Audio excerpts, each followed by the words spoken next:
Mi papá encontró un error tipográfico en un informe de la empresa. Estás despedida y ya no eres de la familia. Me fui sin discutir. 10 años después, el fideicomiso del abuelo finalmente se abrió. El abogado anunció, el 52% de las acciones con derecho a voto pertenecen a su nieta. Cuando añadió, ahora ella decide quién permanece como director ejecutivo, papá se puso pálido. Con una rodilla en el suelo. Mi nombre es Maya Ellison. Y tenía 35 años cuando un abogado colocó una carpeta negra sellada frente a mí y me preguntó si estaba lista para cambiar el liderazgo de la empresa que me había borrado. Al otro lado de la mesa, mi padre estaba sentado debajo de un retrato de nuestro fundador. Con la misma expresión que había tenido exactamente 10 años antes. El día que encontró un cero faltante en un informe trimestral preliminar. 480.000 en lugar de 4.8 millones, dijo esa mañana, golpeando la página con un dedo. ¿Entiendes cómo nos hace ver esto? Yo tenía 25 años. Agotada por corregir un modelo de costos después de que mi hermano mayor entregara cifras revisadas pasada la medianoche. Pero el error tipográfico era mío. Lo admití. También demostré que se había detectado antes de que el informe saliera de la cola de revisión interna. Ningún prestamista lo había visto. Ningún cliente había actuado en base a él. El archivo corregido ya estaba esperando en su bandeja de entrada. Nada de eso importó. Mi padre deslizó mi tarjeta de acceso por la mesa de conferencias. Estás despedida y ya no eres de la familia. Mi hermano miró al suelo, ocultando el inicio de una sonrisa. Mi madre no dijo nada. A nuestro alrededor. Los directores que habían visto desaparecer errores más grandes a puerta cerrada de repente se fascinaron con sus cuadernos. No rogué. Recogí mi computadora portátil. Dejé la tarjeta donde estaba y salí antes de que alguien pudiera verme derrumbarme. 10 años después. Las mismas personas se sentarían congeladas mientras ese abogado explicaba por qué el 52% de las acciones con derecho a voto me pertenecían y por qué mi siguiente oración podría sacar a mi padre del cargo que él creía que era su derecho de nacimiento. Pero antes de tomar esa decisión, supe que el error tipográfico nunca había sido la verdadera razón por la que me querían fuera. Antes de contarles lo que reveló el abogado y lo que sucedió cuando mi padre me siguió fuera de esa habitación. Díganme qué hora es donde están y desde dónde están viendo. Quiero ver hasta dónde viaja la historia de Maya. La mañana después de mi despido, la humillación se volvió administrativa. Mi correo electrónico de la empresa dejó de funcionar antes del amanecer. ¿A las 8? La seguridad había desactivado mi pase de estacionamiento y había enviado un mensajero a por la computadora portátil que había usado en casa. A las 9, Nómina me notificó que mi despido había sido clasificado como con causa. Lo que significaba que no había indemnización. A las 10, el administrador del condominio propiedad de Ellison Precisión me dio 72 horas para irme. El único mensaje de mi madre llegó a las 10:14. Por favor, no conviertas esto en una pelea pública. Tu padre necesita tiempo. Él necesitaba tiempo. Yo necesitaba un lugar donde dormir. Hasta esa semana, había creído que estaba construyendo una carrera en Ellison Precisión. Nuestro fabricante familiar de Chicago. Había obtenido un MBA, rotado por adquisiciones, calidad y planificación financiera. Y comencé a presentar pronósticos a la junta. Mi padre, Richard Ellison, lo llamaba preparación. Mi hermano mayor, Grant, lo llamaba mi pasantía extendida. Él había sido ascendido después de que un error de inventario costara más de $600.000 en fletes de emergencia. Richard llamó a eso el precio de enseñar a un futuro líder. Mi cero faltante aparentemente demostró un defecto en mi carácter. Empaqué 2 maletas y una caja de banquero.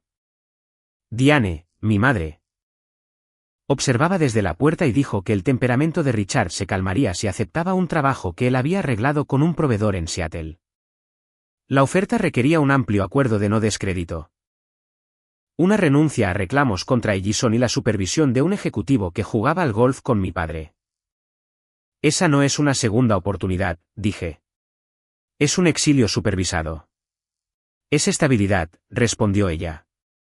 ¿Por qué tienes que hacer que cada lección suene como una prueba moral? Casi me reí. Habían convertido un 0 en un veredicto sobre mi valor, pero yo era la dramática. Dejé las llaves en el mostrador de la cocina. Cuando las puertas del ascensor se cerraron, mi madre todavía estaba allí. En silencio y perfectamente compuesta. 2 empleadores de Chicago cancelaron entrevistas. Un reclutador admitió que alguien en Ellison me había llamado poco fiable con los datos financieros. Tenía 4 préstamos estudiantiles de $180 y ninguna referencia segura. Una compañera de MBA, Lena Morales, me ofreció su sofá en Austin. Así que reservé un vuelo de ida. Durante 6 semanas. Dormí debajo de las medallas de maratón enmarcadas de Lena mientras ella se iba a trabajar a las 6 cada mañana. Acepté contratos cortos, limpiando bases de datos de proveedores.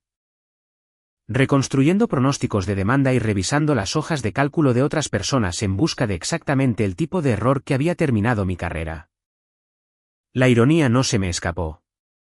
Tampoco el miedo. Cada vez que un cliente me pedía que presentara un número, lo revisaba hasta que los dígitos se volvían borrosos. Me despertaba a las 2 de la mañana convencida de que había movido un punto decimal o vinculado la celda incorrecta. Redacté una declaración pública 3 veces. Adjuntando el informe corregido y la marca de tiempo que probaba que ningún extraño había recibido el error tipográfico. Cada vez que me detenía. Pelear con Richard me haría parecer una empleada despedida que culpa a su familia y mantendría mi futuro atado a su juicio. Si le respondía, quería que la respuesta fuera algo que no pudieran llamar una excusa.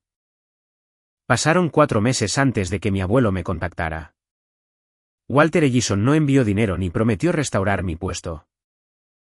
Envió por correo un libro de bolsillo sobre restricciones de fábrica al apartamento de Lena. Dentro de la portada, había escrito un número de teléfono y una oración. Si quieres compasión, llama a otra persona. Si quieres una pregunta honesta, llámame. Llamé. ¿Quieres que obligue a Richard a aceptarte de nuevo?, preguntó Walter. La pregunta dolió porque una parte de mí todavía quería exactamente eso. Me imaginé caminando por el vestíbulo de Chicago mientras mi padre admitía que había reaccionado de forma exagerada. Me imaginé a Grant teniendo que devolver la oficina que había reclamado el día después de mí despido.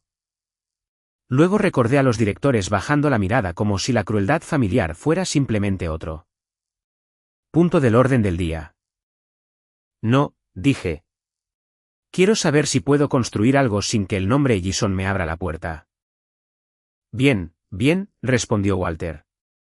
Entonces no te abriré ninguna. Mantuvo esa promesa. No me dio capital, ni clientes, ni documentos, ni presentaciones. Cada pocos meses, me preguntaba qué clientes renovaban. Cuánto efectivo recaudaba y qué empleado podía decirme que estaba equivocada sin castigo. Registré Norgine Analytics desde la mesa del comedor de Lena. Mi primera oficina fue un escritorio prestado dentro de una empresa de logística cuyo propietario me cedió el espacio a cambio de una factura reducida.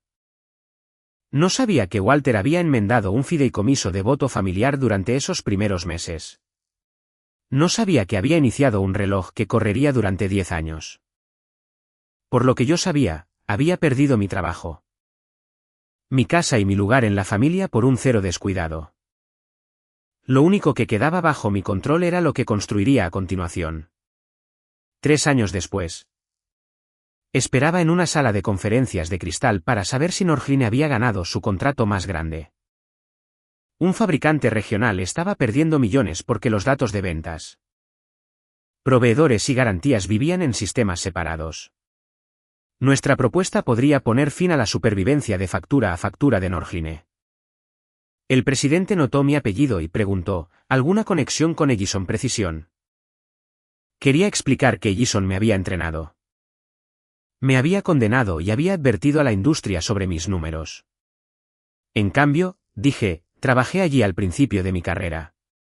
Los resultados de Norgine son propios.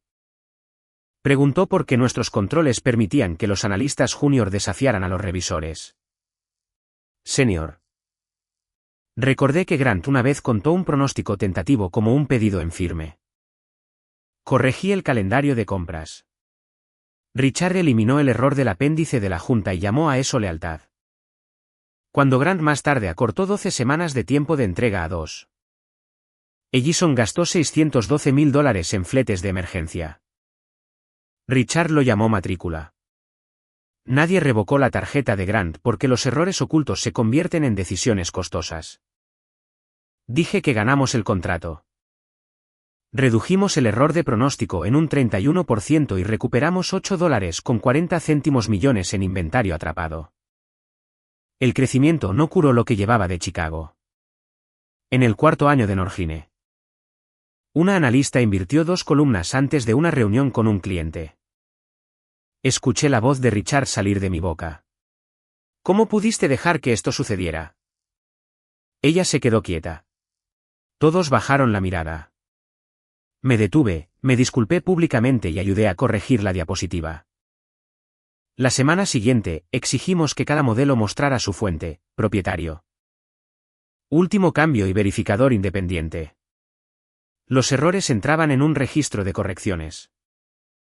Pero afectaban al rendimiento solo si alguien los ocultaba. El sistema se convirtió en un punto de venta y me obligó a preguntar.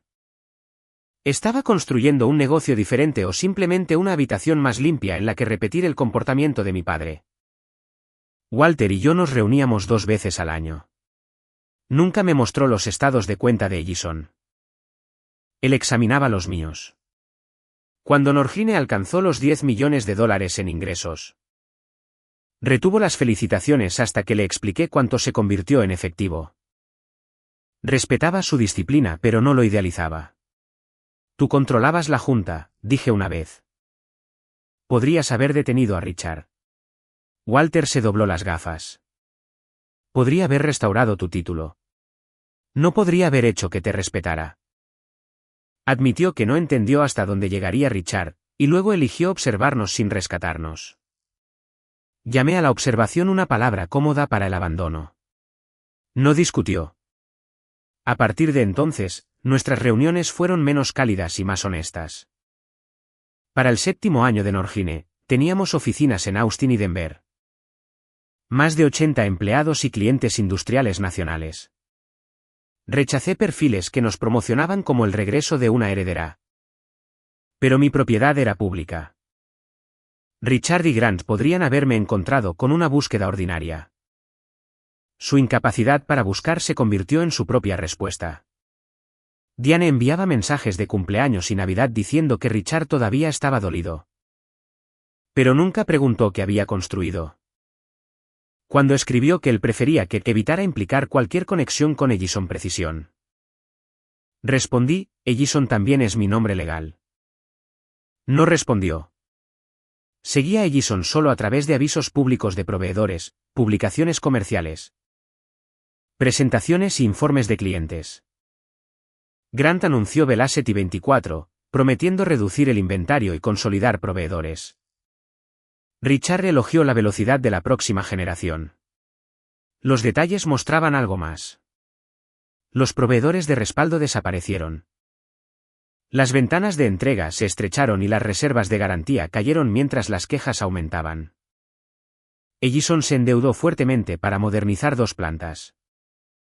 Y luego confió en ganancias ajustadas optimistas para satisfacer a su prestamista. Guardé un artículo sobre Richard nombrando a Grant director de operaciones. Pero lo eliminé la misma noche. Mantener una carpeta de su declive se sentía demasiado como dejar que alquilaran un espacio en mi vida. No necesitaba observarlos cada semana. Necesitaba estar lista si sus decisiones alguna vez se cruzaban con las mías. Esa distinción se volvió importante cuando un grupo asesor de un prestamista llamó a Norgine con una oferta lo suficientemente grande como para transformarnos de nuevo. El fabricante anónimo en apuros estaba en Illinois. Sus mayores problemas involucraban la concentración de proveedores, costos de garantía subestimados y un equipo ejecutivo que se negaba a revisar sus pronósticos. Antes de que el asesor dijera el nombre de la empresa, ya lo sabía. Era Ellison Precisión. La tarifa de asesoría habría sido la más grande de Norgine y habría puesto los registros internos de Ellison en mi escritorio. Me imaginé leyendo cada advertencia que Richard y Grant habían desestimado durante 10 años. Ellos controlaban la historia de mi incompetencia. Ahora su prestamista quería que mi empresa midiera la suya. Por la mañana, supe que aceptar contaminaría lo que siguiera. Revelé mi relación, retiré a Norgine y prohibí la subcontratación en el encargo. La venganza construida con información privilegiada sería otra versión de la mentira que me eliminó. El asesor me agradeció la revelación. 2 meses después, Norgine ganó un encargo nacional diferente porque su firma había descrito nuestro proceso de conflicto a otro cliente. Richard habría llamado sentimental a mi negativa. Se convirtió en una de las decisiones más rentables que he tomado. Ellison, mientras tanto, no pudo mantener sus dificultades en privado. Un cliente importante suspendió nuevos pedidos después de repetidos defectos. Los proveedores acortaron los plazos de pago. Un aviso de financiación pública mostró que la compañía había prometido equipo adicional para respaldar una línea de crédito renovable. Grant culpó al ruido de integración temporal en una entrevista de la industria, usando el mismo tono de confianza que una vez usó después de enviar el plan de inventario incorrecto a compras. Walter no me dijo qué tan mal estaban las cosas durante nuestra última videollamada. Solo preguntó qué protegería primero si una empresa familiar enfrentara una crisis de liquidez. ¿Propiedad, reputación u operaciones? Operaciones, respondí. La propiedad no significa nada si los empleados y los clientes pierden el negocio debajo de ella. Él asintió, escribió algo y cambió de tema. 9 años y 10 meses después de mi despido.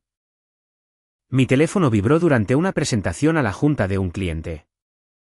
Continué durante 47 minutos. Respondí todas las preguntas y luego escuché el correo de voz en un pasillo vacío. Walter había muerto esa mañana. El abogado dijo que fue rápido y que había dejado instrucciones de que ninguna reunión se interrumpiera por su causa. Ese detalle me rompió.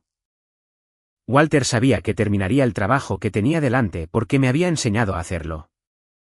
Me senté en el suelo del pasillo sosteniendo el control remoto de la presentación y me pregunté si la disciplina era el duelo enseñado a mantenerse erguido. Había pospuesto nuestra última cena por una fecha límite. Ahora no habría un argumento final ni una segunda cita. Volé a Chicago para el funeral. A través de las puertas de la iglesia, vi a Richard saludando a ejecutivos jubilados mientras Grant aceptaba condolencias como un hombre que esperaba heredar el control. La mano de Diane se levantó a medias cuando me vio, y luego cayó. Me senté en la última fila.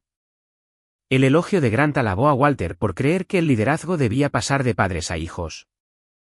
Una afirmación tan directa que los exdirectores me miraron. Después del servicio, Richard me interceptó cerca de la salida lateral. Este no es el día para discutir sobre la compañía, dijo. Vine a enterrar a mi abuelo. Entonces hazlo en silencio.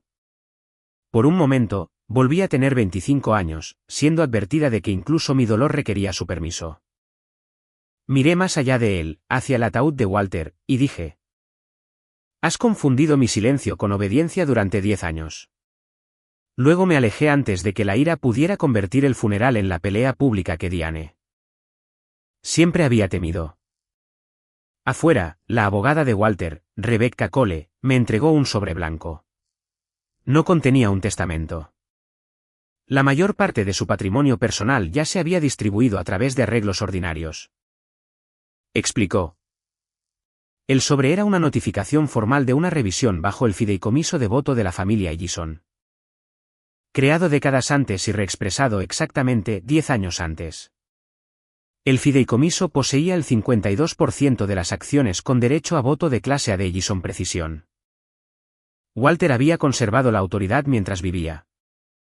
Pero el instrumento reexpresado fijaba una fecha de revisión que la muerte no podía acelerar ni posponer. 9 de la mañana en el 10º aniversario de la enmienda, a 8 semanas de distancia. Se ordenó la asistencia de Richard Grant, el fideicomisario independiente y todos los directores actuales. ¿Qué sucede en la revisión?, pregunté. Rebecca no respondió. Walter requería que cada sucesor potencial fuera juzgado por un historial de 10 años. El fideicomisario todavía está completando su verificación. Dentro del sobre había una segunda nota escrita a mano por Walter. Trae los estados de cuenta auditados de Norgine. Deja tu ira afuera si puedes. Lo leí 2 veces. Nunca me había prometido acciones ni control. Todavía no sabía si era una beneficiaria, una testigo o el sujeto de una última lección. Durante las siguientes 8 semanas. Me preparé como si la empresa pudiera convertirse en mi responsabilidad. Y como si pudiera salir de la habitación sin nada. Revisé solo registros públicos. Encargué a un abogado que identificara conflictos y redacté un plan de estabilización de 90 días sin una sola página de los datos privados de Ellison. En la mañana de la revisión, entré en la sala de conferencias de Rebecca llevando ese plan. Richard estaba sentado a la cabeza de la mesa. Grant había colocado una carpeta de transición de director ejecutivo junto a su silla antes de que nadie lo hubiera nombrado director ejecutivo. Diane llevaba el viejo anillo de sello de Walter en una cadena. Nadie me ofreció un asiento hasta que Rebecca señaló la silla vacía directamente frente a mi padre. Ahí fue donde comenzó la primera parte. La carpeta negra sellada. El retrato y la expresión en el rostro de Richard cuando se dio cuenta de que no había regresado para pedir perdón. Rebecca identificó el fideicomiso original. La reexpresión de 10 años de Walter y el informe de un fideicomisario independiente. Richard interrumpió. Mi padre dijo que esas acciones preservarían la continuidad familiar. Grant es el sucesor operativo. Rebecca miró la carpeta de transición de Grant. Un sucesor se determina por el instrumento, no por una suposición. Walter había reexpresado el fideicomiso 3 días después de mi despido. Un trimestre podría ser suerte o ruido, escribió. Pero una década revelaría cómo cada candidato trataba el capital, los empleados, los clientes y la verdad. Ningún candidato podía recibir dinero, clientes, garantías o información confidencial del fideicomiso. Para dirigir los votos del fideicomiso. Tenía que construir o liderar una empresa operativa durante 7 años, mantener cuentas auditadas. Evitar conductas indebidas materiales y demostrar que ningún activo de Ellison financió mi crecimiento. Si fallaba, el control pasaría a un fiduciario profesional para un plan de propiedad de los empleados. No a Richard ni a Grant. Walter había diseñado una prueba que nunca supe que estaba tomando. Rebecca abrió la carpeta. Maya fundó Norgine con $4.000 y sin contribución familiar. Ha operado de manera rentable durante 8 años. Los ingresos auditados son de $46 millones con 128 empleados y una tasa de renovación de clientes del 92%. Grant se rió. Esa tienda de hojas de cálculo boutique. Giré el informe hacia él. Enumeraba operaciones en 7 estados y 17 clientes de fabricación por encima de $1.000 millones en ingresos. Dejó de sonreír. Richard me miró como si hubiera cometido una ofensa al tener éxito sin su conocimiento. ¿Por qué tu abuelo ocultó esto? No lo hizo, dije. Norgine está registrada, auditada y es fácil de encontrar. Nunca buscaron. Diane bajó la mirada. La verdad en esa oración llegó más lejos que cualquier acusación que había ensayado durante 10 años. No habían confundido mi fracaso con la oscuridad. Necesitaban que permaneciera en la oscuridad para que su decisión pudiera seguir siendo correcta. Rebecca continuó, efectivo a las 9:00 de esta mañana. El 52% del interés de clase A del fideicomiso se mantiene en beneficio de Maya Ellison. Ella tiene la autoridad exclusiva para dirigir esos votos. Richard comenzó a levantarse, pero Rebecca levantó una mano. Según el acuerdo de accionistas. Esas acciones también conllevan el derecho de designar a 4 de los 7 directores en una revisión de sucesión. La Junta nombra y destituye al director ejecutivo. Por lo tanto, una vez que se realicen esas designaciones, Maya decide quién permanece como director ejecutivo. La oración aterrizó sin drama. Nadie jadeó. Los directores simplemente dejaron de moverse. Vi cómo el color abandonaba el rostro de Richard de la frente hacia abajo. Grant apartó su carpeta como si la distancia pudiera borrar lo que contenía.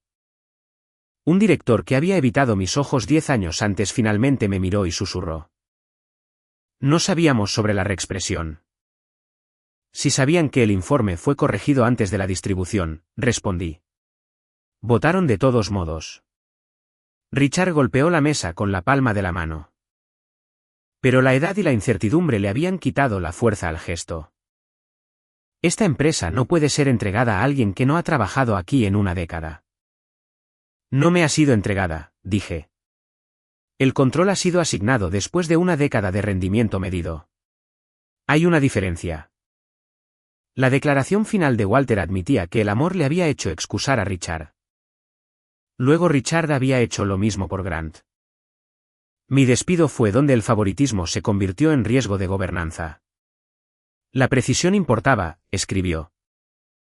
Pero el error tipográfico corregido nunca puso en peligro a Ellison.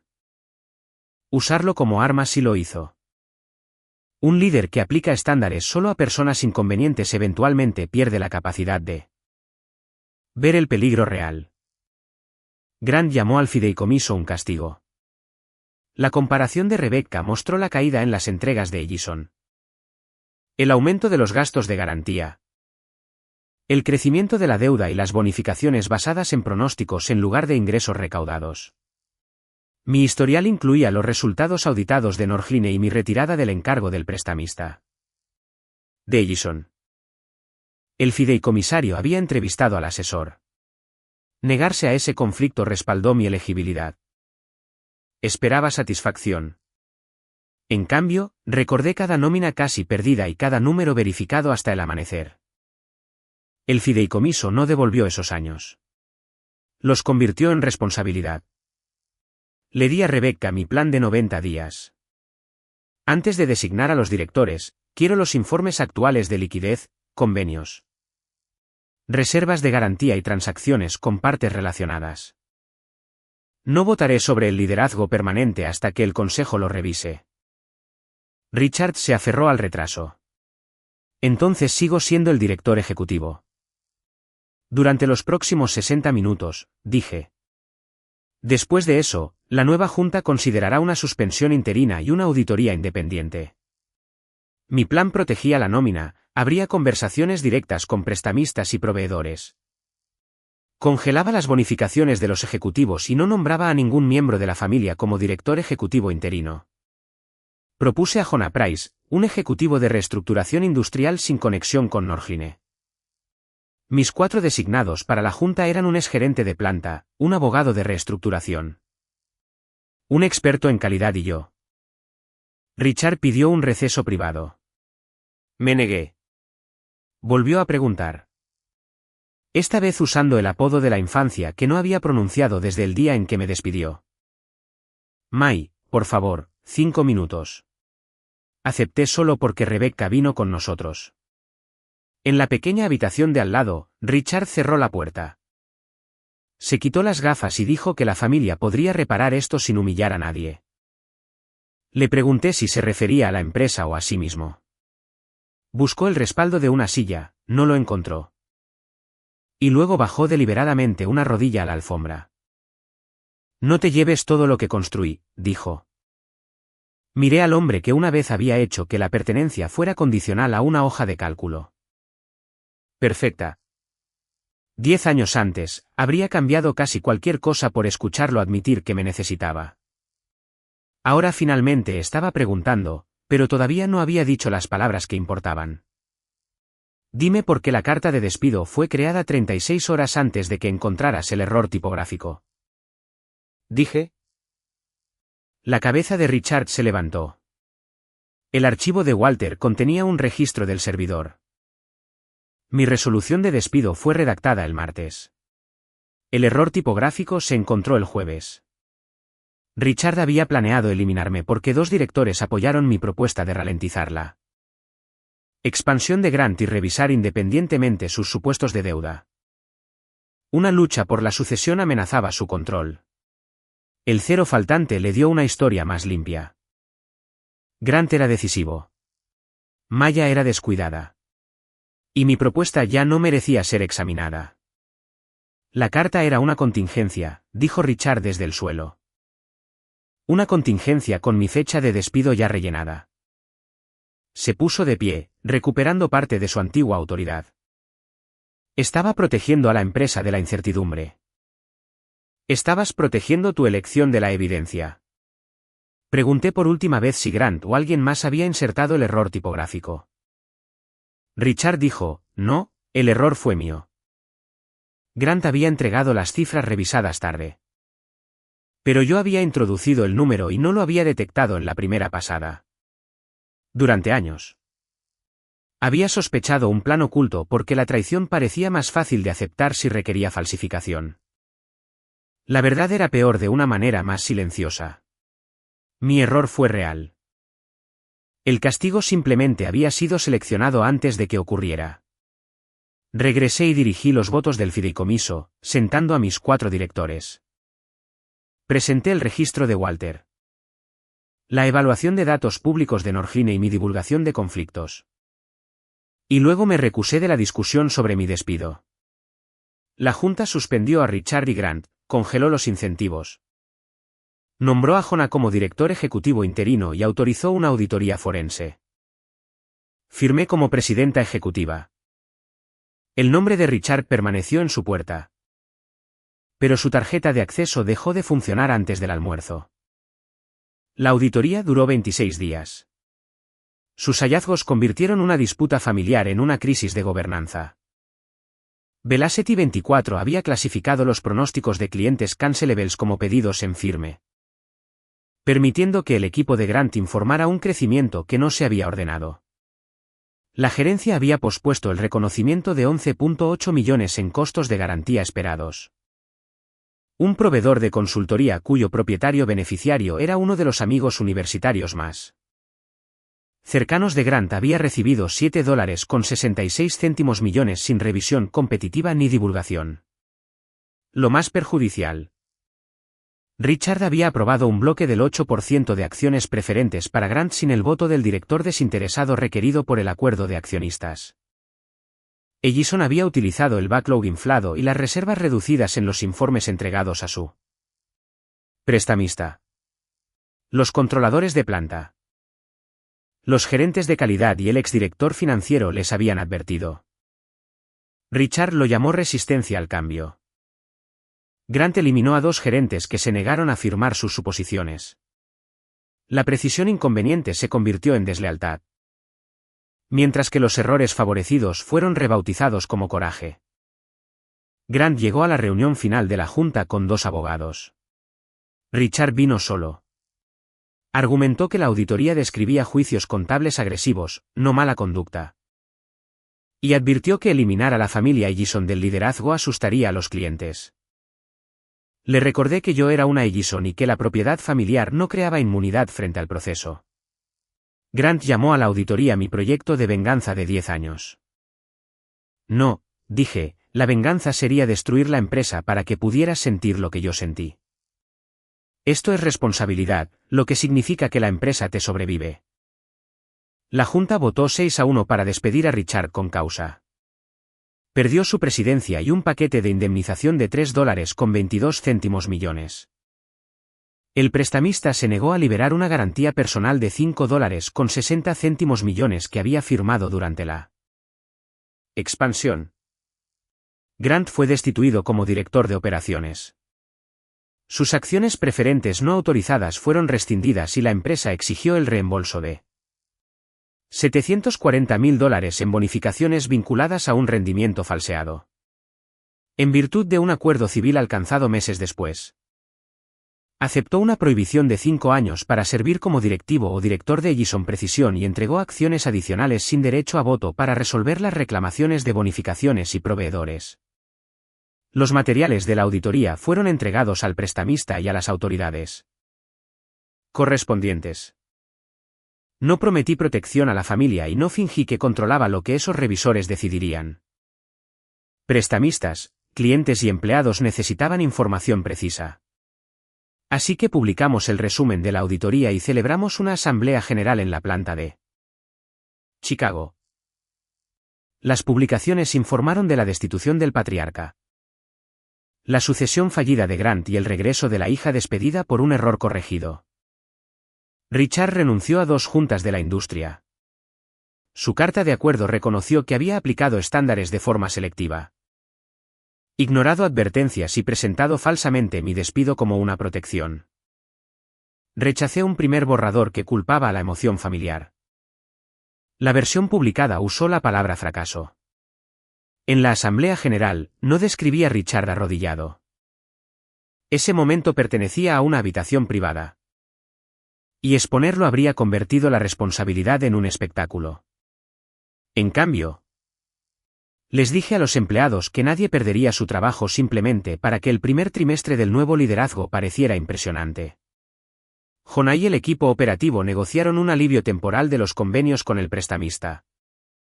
Restauraron el abastecimiento dual para componentes críticos y crearon un canal de escalada protegido para preocupaciones de calidad y financieras.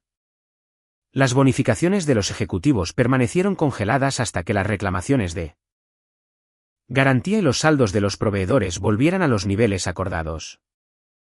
5 altos directivos se fueron. Las plantas permanecieron abiertas. Diane llamó después de la cobertura de la prensa y preguntó por qué había hecho pública la auditoría. Le dije que la empresa se había basado en números dados a los empleados, prestamistas y clientes. Corregirlos en privado repetiría la ofensa original. Dijo que Richard había perdido su trabajo, su reputación y la mayoría de sus amigos en un mes. ¿No fue suficiente perder el título de director ejecutivo?, preguntó. Recordé mi tarjeta corporativa, las llaves de mi condominio, las entrevistas retiradas y su mensaje pidiéndome que no hiciera una pelea pública. No los enumeré. El título nunca fue todo el problema, dije. 30 días después de la revisión del fideicomiso, estaba de pie fuera de la oficina ejecutiva. La placa de latón de Richard todavía decía presidente y director ejecutivo. Había ordenado a las instalaciones que la dejaran en su lugar durante un mes, no para atormentarlo, sino para obligarme a ver cómo se veía la autoridad sin control cuando estaba grabada en metal. En la mañana 31, la quité con mis propias manos. No la reemplacé con mi nombre. La nueva placa decía oficina ejecutiva. El poder ya había hecho suficiente daño en ese edificio mientras pretendía ser propiedad de una persona. 14 meses después, Ellison Precisión era más pequeña, más estable y honesta sobre ambos hechos. La entrega se había recuperado. Las reclamaciones de garantía estaban disminuyendo y los términos de crédito normales regresaron después de 4 trimestres conformes. Jonah permaneció como director ejecutivo. Yo permanecí como presidenta ejecutiva. Norgline se mantuvo separada y nunca facturó a Ellison. El 6% de las acciones sin derecho a voto recuperadas entraron en un fideicomiso de empleados, recompensando a las personas que llevaron las plantas a través de la crisis. Grant vendió su condominio para cumplir con el acuerdo de reembolso y aceptó un trabajo de ventas no ejecutivo. Su último correo electrónico me culpó a mí, a Walter, a los auditores y luego a la economía. Lo archivé. Diane me invitó a una cena de nuevo comienzo. Respondí que ningún nuevo comienzo podría empezar en una mesa dispuesta para evitar la verdad. Intercambiamos mensajes ocasionales, pero dejé de confundir el acceso con la reconciliación. Richard solicitó una reunión sobre la garantía personal. Llegó sin asistente y se sentó en la misma silla de visitante donde los empleados una vez esperaban para ser juzgados. Me pidió que ordenara a la Junta que negociara la anulación de su obligación. Le ofrecí el proceso disponible para cualquier exgarante, valoración independiente, divulgación financiera completa y recusación por parte de los directores interesados. No le daría un castigo disfrazado de política. Y no le daría un privilegio disfrazado de misericordia. ¿Se sintió bien tomar mi empresa?, preguntó. Por unos segundos, dije. Luego se sintió como heredar un edificio después de que alguien ignorara la alarma de incendios. Miró hacia la puerta de la oficina, que ahora no llevaba ningún nombre de familia. Hice lo que pensé que el liderazgo requería. Yo también. La diferencia es que a la gente se le permite cuestionarme. Se fue sin perdón porque no lo había pedido. Y sin control porque el arrepentimiento no era una cualificación. Guardé el informe original con el cero faltante en un cajón cerrado con llave junto a la versión corregida y el memorando de despido creado antes de que cualquiera de los dos fuera revisado juntos. Los 3 documentos contaban la historia completa. Yo había cometido un pequeño error. Mi padre lo había hecho útil. Y una empresa había pasado 10 años pagando por una cultura que confundía el favoritismo con la lealtad. Una vez pensé que la venganza significaba hacer que Richard sintiera lo que yo sentí cuando mi tarjeta de acceso murió. El dolor, aprendí, es fácil de reproducir. Los estándares son más difíciles. Mi respuesta más fuerte fue un sistema en el que ningún fundador, heredero favorecido o incluso yo pudiera convertir un error corregido en una sentencia contra la vida entera de alguien. Si el poder cayera en tus manos 10 años después, ¿te volverías mejor que las personas que te hirieron o les harías probar exactamente lo que una vez te dieron? Esperamos que esta historia te entretenga mientras deja algo significativo cuando los conflictos de carácter y los resultados son originales y calificados solo para la reflexión dramática. Esperamos que te recuerde que a veces el adiós más difícil es el que le das a la versión de ti mismo, que seguía esperando que las cosas cambiaran para bien. Dejar ir esa esperanza puede doler, pero también puede hacer espacio para una vida más pacífica. Esta historia es totalmente ficticia y tiene como único fin el entretenimiento y la educación.